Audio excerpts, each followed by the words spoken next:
चाहब जे हमर तीनू बड़ुआ के लेल कनी सब गोटे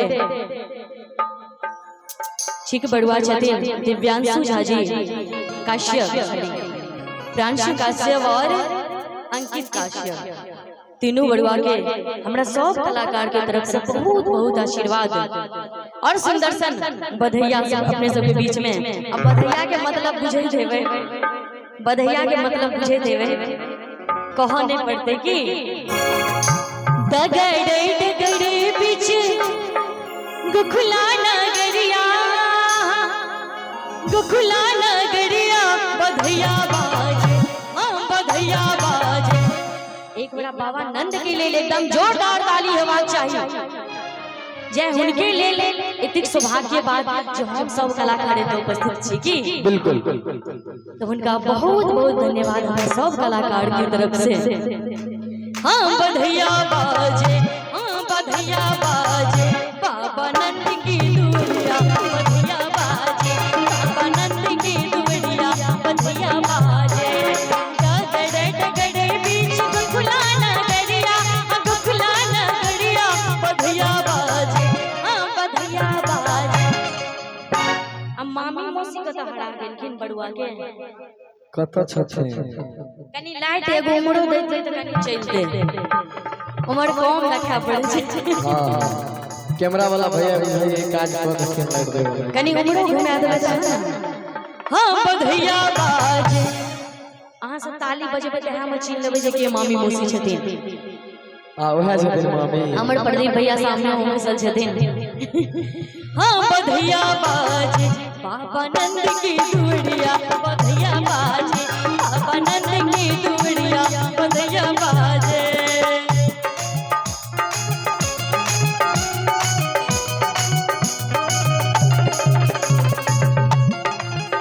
बहुत बढ़िया।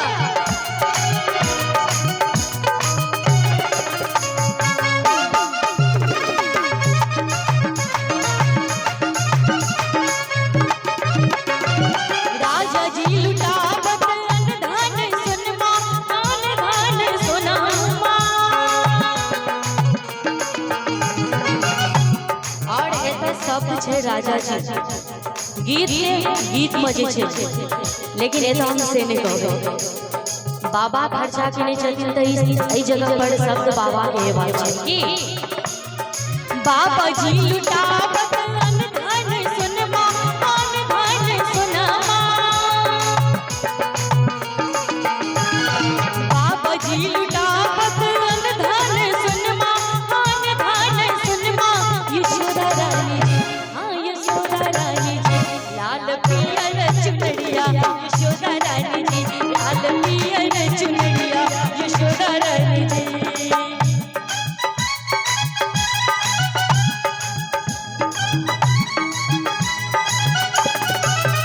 साथ सजके बोलो तू मेरी कसम, मैंने तुझको समझ लिया।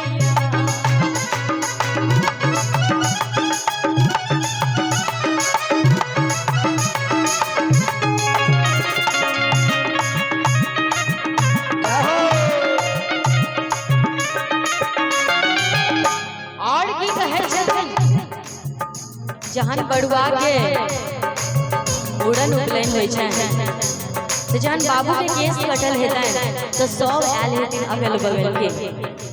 और केना कहे छथिन बाबा मैया के ओ मैथिलानी सब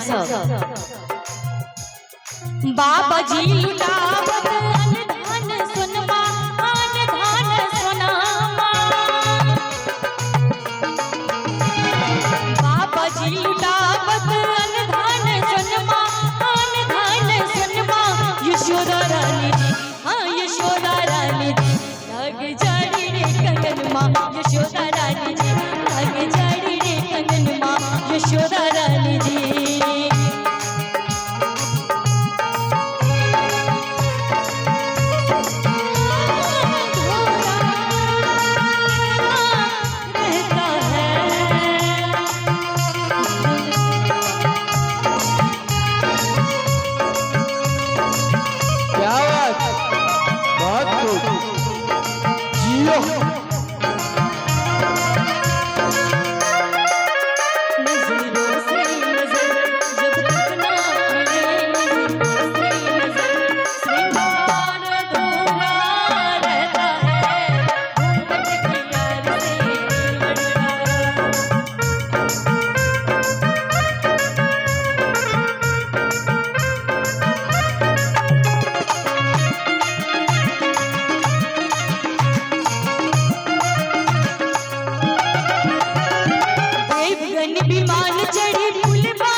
बाबा नंद की दुवरिया बधिया बाजना बाबा नंद की दुवरिया बधिया बाजना बाबा नंद की दुवरिया बधिया बाजना बाबा नंद की दुवरिया बधिया बाजना बाबा नंद की दुवरिया बधिया बाजना बाबा नंद की दुवरिया बधिया बाजना बाबा नंद की दुवरिया बधिया बाजना।